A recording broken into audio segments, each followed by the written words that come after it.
The Ozarks in 1859 were a tangle of gnarled trees and whispering shadows, a place where sunlight dared not linger and the wind carried secrets older than the hills themselves.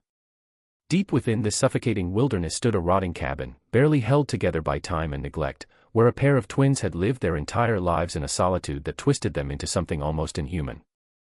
Locals spoke in hushed tones of strange sounds drifting from the woods at night, murmurs that seemed almost like voices, not entirely human, not entirely sane. Few dared venture near, and those who did returned pale and trembling, muttering of fleeting shapes that watched from the tree-lean and eyes that glimmered with unnatural intelligence. The twins themselves were an enigma, a bond so intense it repelled curiosity yet drew the darkness in as if it were a living thing.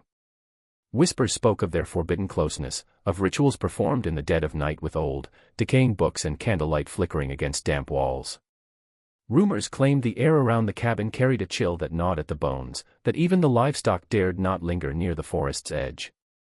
Then came the birth, 3 malformed infants whose cries echoed like distorted wails, whose presence seemed to bend the air and draw shadows toward them. Villagers, at first skeptical, now spoke openly of vanishing travelers, of livestock found torn apart under the trees, of voices in the dark that whispered warnings too dreadful to comprehend. Those who saw the twins and their children spoke of grotesque shapes moving in the forest, of figures that were neither fully human nor fully animal, and all felt the same thing, the gnawing certainty that the horrors of the Ozarks were far from natural, far from accidental, and that a curse older than memory had taken root in that cabin. The twins' story begins in the remote, shadowed expanse of the Missouri Ozarks, a land both wild and unforgiving, where thick forests pressed close together and the sun struggled to penetrate the canopy of twisting oaks and pines. Their early life was marked by isolation, for they were orphaned at a young age, left to navigate the harsh wilderness on their own. The cabin they called home was a crumbling structure of weathered timber and moss-stained stones, perched on a slope where the forest floor was carpeted with damp leaves and hidden roots that threatened each step. Even the locals, cautious and superstitious, avoided this area, convinced that the land itself had an ominous presence, as if the woods remembered every act of violence and sorrow that had passed through its shadows. Within this solitude, the twins grew inseparable, their bond forged not only by blood but by the absence of any outside influence. The days passed slowly, marked by the rhythms of survival, chopping wood, tending to meager crops, and foraging for food while listening to the wind moan through the trees.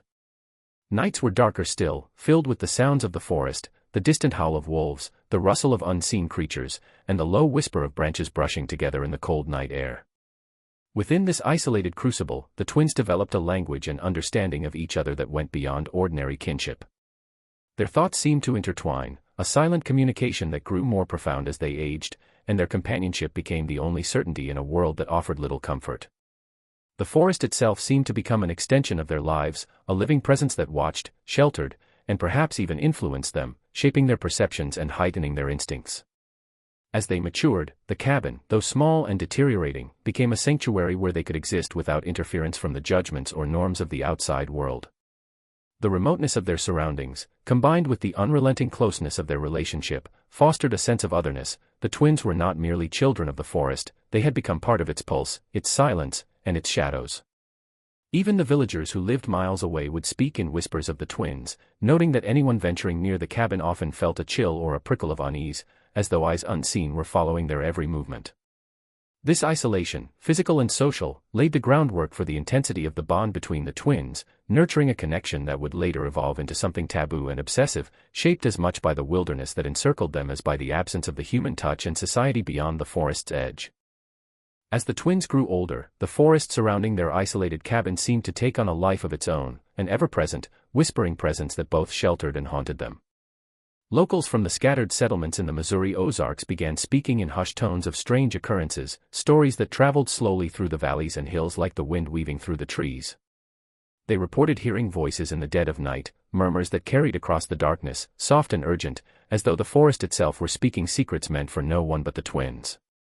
Some swore these sounds were human, others insisted they were not, claiming that the tones twisted unnaturally in the night, rising and falling like echoes of long-forgotten cries. Livestock and pets vanished without a trace, leaving behind only disturbed earth and faintly rustling leaves, and anyone foolish enough to venture too close to the cabin or the deeper woods often returned pale, muttering of shapes glimpsed between the trees and eyes that glimmered in the darkness.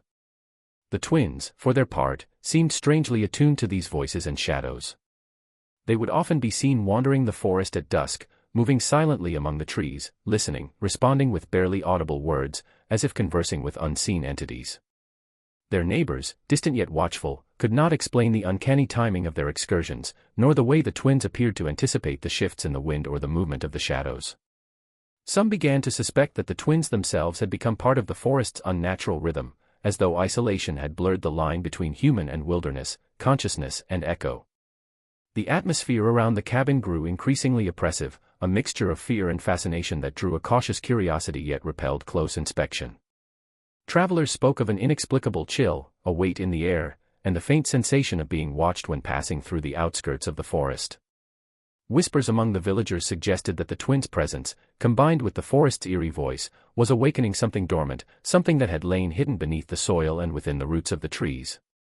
Even seasoned hunters and woodsmen, men who had traversed the Ozarks for decades, admitted feeling an unsettling hesitation near the twins' home, a strange pause in the heartbeat of the forest that spoke of secrets better left unspoken. Over time, these reports grew more frequent and more sinister, spreading unease through the surrounding communities and painting the twins not merely as reclusive siblings, but as figures intertwined with a creeping, uncanny power that seemed to radiate from the forest itself, a living darkness that was both guardian and predator, a presence that whispered endlessly and would not be ignored. As the years passed and the twins entered adolescence, their bond, already intense from a lifetime of isolation, deepened into something both obsessive and unsettling.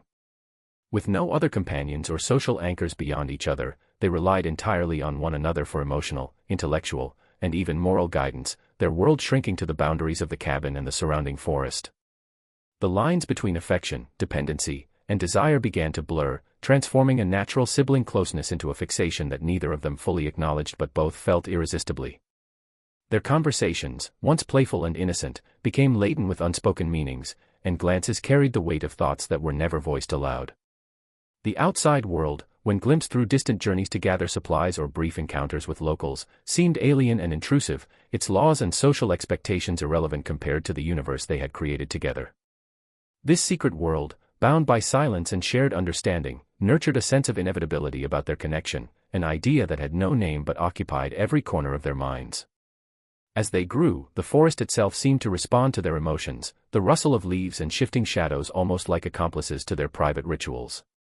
By night, they would sit for hours in the dim glow of the hearth, speaking in whispers about the future, about the life they would share and the family they might create, all while knowing that such thoughts were forbidden, unnatural, yet entirely consuming. The moral compass of the twins became entangled with their isolation, the lessons of right and wrong dictated less by society and more by the needs and desires that arose between them. Even when they caught fleeting glimpses of the villagers or heard rumors from travelers, the twins dismissed any cautionary advice or warnings as irrelevant to the world they inhabited. Their obsession was quiet, persistent, and absolute, growing alongside the physical changes of adolescence and the latent awareness of power over one another and their surroundings. It was in this atmosphere, thick with secrecy and the unbroken presence of the forest, that the foundation for what was to come was laid. Every shared glance, every whispered agreement, every mutual reassurance of loyalty became a thread binding them closer, reinforcing the notion that the outside world was a distant, powerless observer and that only together could they navigate the complexities of life and the darkness that seemed to linger at the edges of their existence. The intensity of their bond, combined with the isolating effect of the wilderness and the absence of social constraints, created fertile ground for obsession to bloom, a forbidden connection that would later drive them to acts that defied human norms and morality, acts that the world outside the trees could scarcely imagine and even less readily forgive. As the twins matured into young adults, their already insular world became increasingly dominated by a fascination with forces beyond the natural, a curiosity born of boredom, superstition, and the isolation that had long shaped their lives. In the shadows of their crumbling cabin, they discovered fragments of old, brittle books, manuscripts filled with cryptic symbols and arcane incantations that spoke of bending fate, invoking spirits, and unlocking powers beyond human comprehension. The pages seemed almost alive, whispering secrets in the flickering candlelight, and the twins approached them with a mixture of awe and reverence, treating each word as a key to a hidden universe that had always existed at the edges of the forest. They began to experiment cautiously at first, lighting small fires, drawing strange symbols in the dirt, and murmuring lines of text whose meaning they only partially understood, yet each attempt seemed to awaken something intangible, a sense of presence that responded to their attention and intent. As the nights grew longer and colder, these rituals became more elaborate and secretive, fueled by a shared obsession and a desire to solidify the bond between them. They created private ceremonies, combining the simplest elements, candles, herbs, and the sound of their synchronized voices, with a growing sense that the forest itself was attuned to their actions.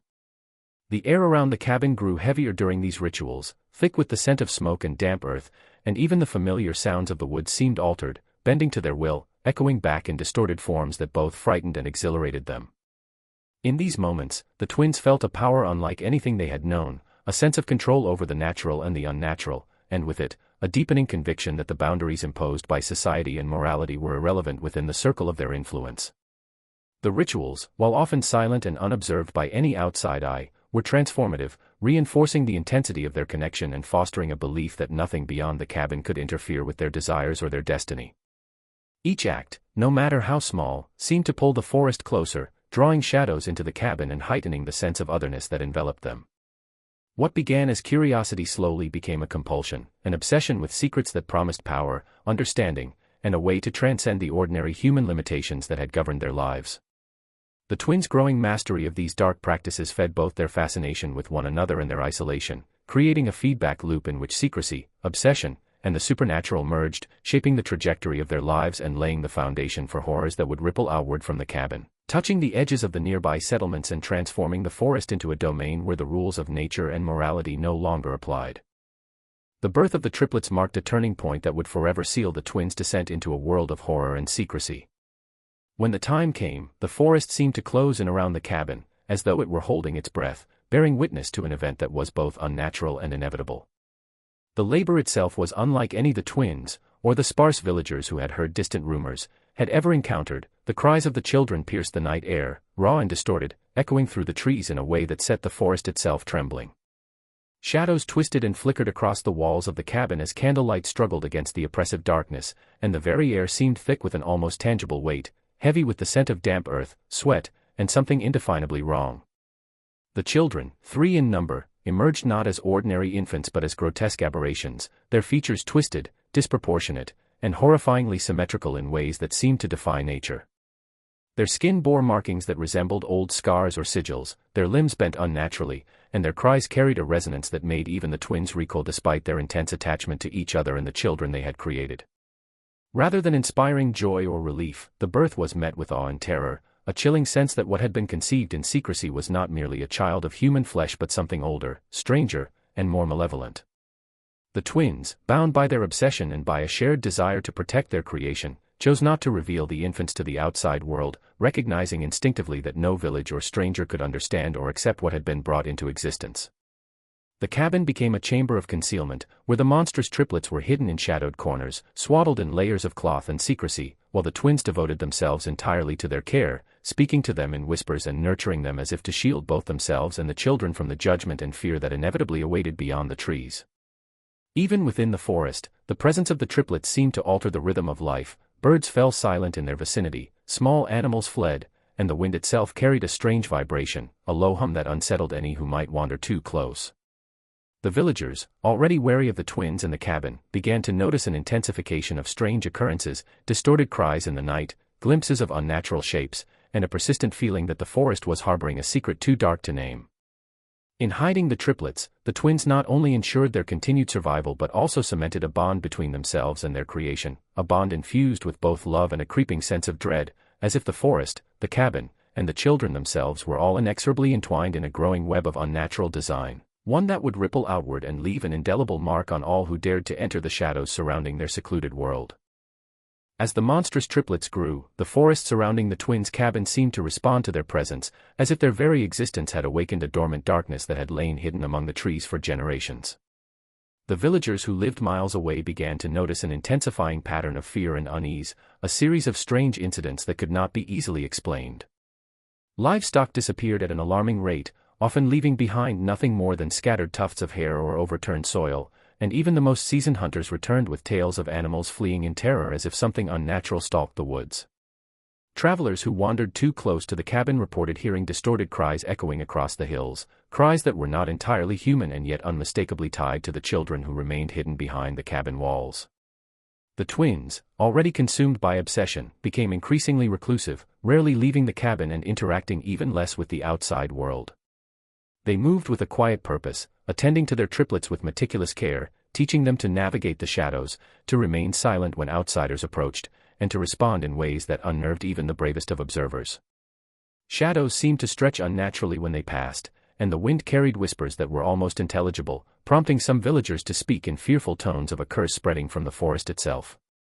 Over time, the forest's influence became more palpable. Trees appeared to lean toward the cabin, vines twisted in unnatural patterns, and the undergrowth thickened in ways that made the terrain nearly impassable.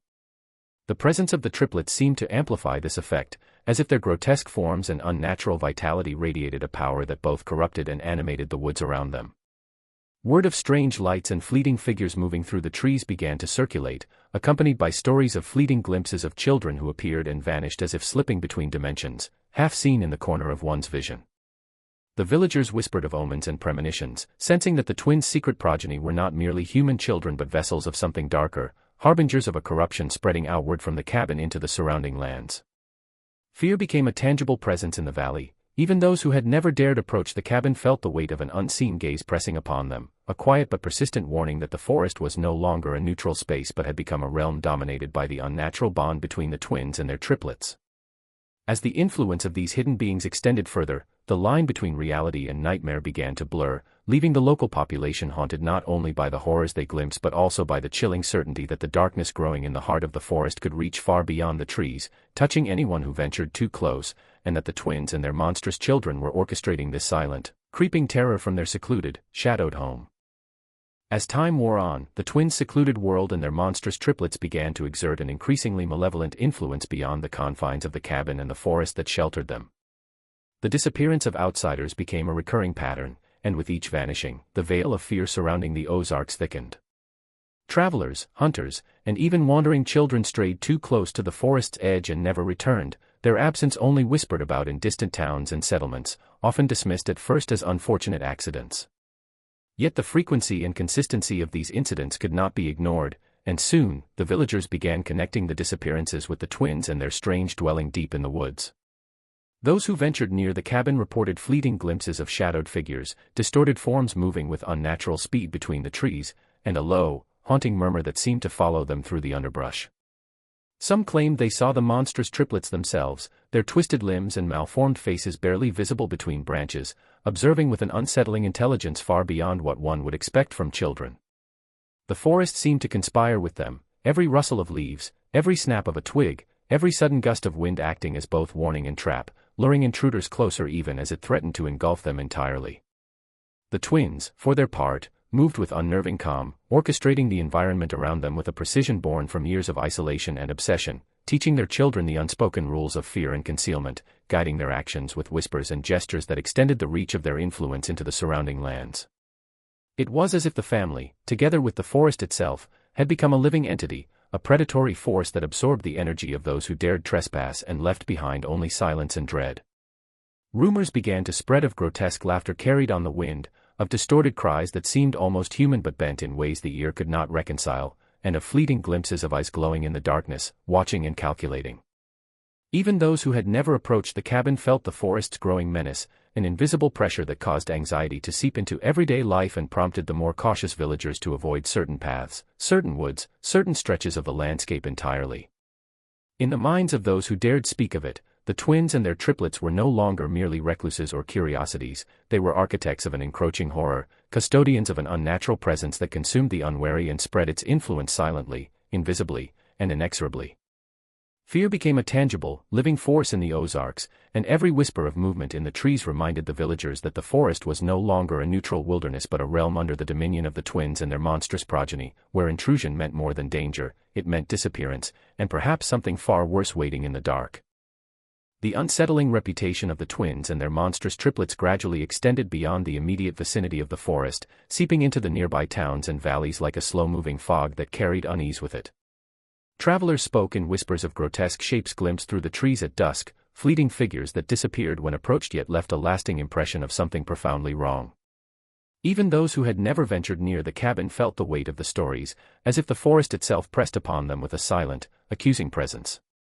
Rumors became legend, tales of a family that had forsaken the norms of humanity, giving birth to creatures that were neither fully human nor animal, and who moved through the woods with an intelligence and cunning that suggested an unnatural origin. These stories were bolstered by reports of missing people, the occasional discovery of scattered belongings or footprints that ended abruptly in the undergrowth, and the lingering echo of distorted cries that carried through the night, chilling the hearts of even the most stoic villagers. Whispers told of eyes that glimmered in the shadows, of shapes that moved with eerie synchronization, as if the family and the forest were part of a single, watchful entity. Fear became a pervasive element of daily life, influencing where people walked, how they spoke, and the decisions they made, a constant reminder that the unseen and unknown held dominion over that part of the Ozarks. In this atmosphere, even casual mention of the twins' cabin invoked a shiver, an acknowledgement that the woods harbored more than simple isolation or eccentricity. It held secrets that defied reason, and anyone who sought them out risked being drawn into a nightmare that would leave them changed, missing, or worse. Tales circulated of travelers vanishing along forgotten paths, of hunters hearing unnatural laughter echoing through the trees, and of fleeting glimpses of the triplets' malformed bodies lurking just beyond vision, their presence both fleeting and terrifyingly real. The forest itself seemed to respond to these events, thickening along trails, bending in unnatural ways, and whispering with the wind in tones that unsettled even those who believed themselves immune to superstition. To the wider world, the twins and their children became a legend of horror, a story to warn against venturing too deeply into the Ozarks, a cautionary tale whispered around hearths and campfires. Yet for the family themselves, the forest was home, a place where power, secrecy, and unnatural life intertwined. Those who claimed to have glimpsed the twins or their triplets spoke of shadows moving with purpose, figures that vanished as quickly as they appeared, and a pervasive sense that the horrors within the forest were far from dormant. The story of the twins, their children, and the dark woods surrounding them left an indelible mark on the region, a lingering unease that suggested the boundaries between human and monstrous, natural and unnatural, were no longer clear, and that the influence of their secluded existence extended far beyond the cabin itself, an open-ended terror that haunted the imagination of anyone who heard the tale.